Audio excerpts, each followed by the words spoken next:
Estimados maestrantes, a través de esta segunda cápsula me permito saludarlos y a la vez comentarles que vamos a referir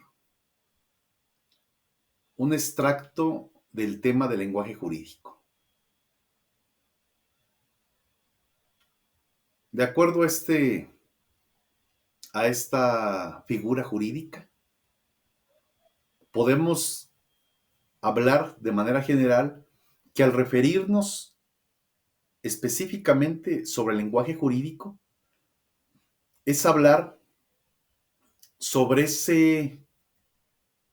sobre esos derechos y obligaciones que existen, ¿no? Pero dentro de este contexto es señalar que existe un principal objeto del derecho y este principal objeto del derecho es la determinación de los derechos y deberes de cada individuo, que finalmente tendrá un impacto en la propia práctica.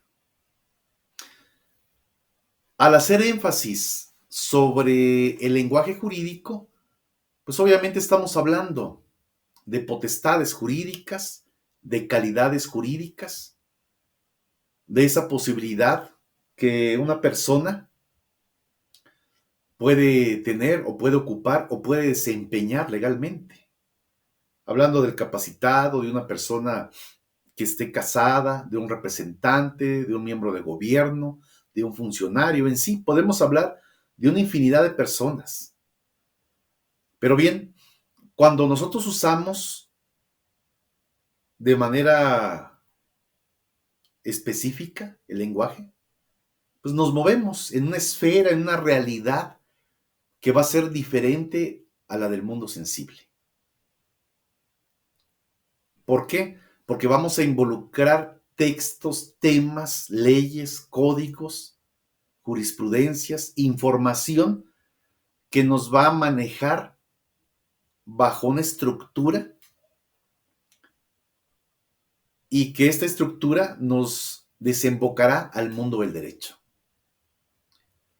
Y de acuerdo a este parámetro, el hacer referencia del lenguaje, pues es prácticamente la actividad práctica que desempeñamos los estudiantes de derecho, las personas profesionales del derecho, los docentes, que constantemente requieren de este proceso para implementarlo como un medio, ¿no?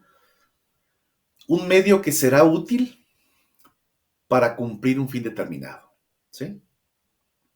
Y obviamente, pues vamos a requerir lo suficiente sobre este lenguaje, o sea, tenemos que estudiar, que ampliar nuestro margen para irlo implementando en los propios propósitos que sean prácticos.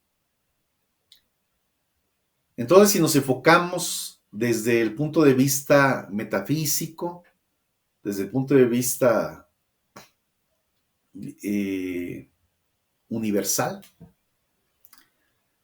pues el derecho forma parte de una esfera suprasensible, ¿sí? Porque este derecho es conjeturado por normas jurídicas, ¿verdad? Y estas normas, pues, nos dan a conocer ese impacto, esa idea, esos derechos, esos poderes místicos y ese proceso vinculado desde el inicio hasta nuestros tiempos, ¿sí? Por lo tanto, hablar de un propio lenguaje jurídico, pues comprende como tal involucrarse en la serie de principios, es decir, el alcance legal, es decir, cuál es el propio sentido que ubicamos, que encontramos y que se deriva del propio derecho. De acuerdo a esto podemos hablar sobre procesos hipotéticos, sobre un sentido literario también, y que pues todo este contexto nos dé la posibilidad de poder describir para posteriormente implementar la actuación, ya que la propia ley como tal nos puede conceder ese sentido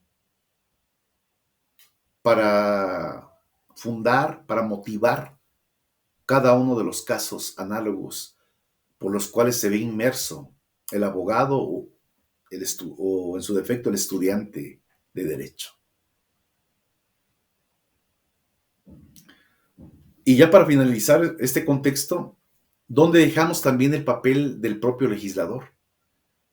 Que si bien el propio legislador debe, sería en este caso, prever, conocer cada una de las palabras, cómo va a ir integrando los textos, ¿sí? Para evitar de alguna otra forma alguna incoherencia. Cómo poder implementarle o recomendarle que utilice las palabras adecuadas, que tengan un sentido único, o en su defecto, que sea específicamente preciso para la ley. Es decir, que tenga un sentido capaz, ¿sí? Y que obviamente determine la conducta. Pero bien, esto es en lo que concierne a este apartado y pues espero verlos para la siguiente cápsula. Agradezco su atención. Saludos cordiales.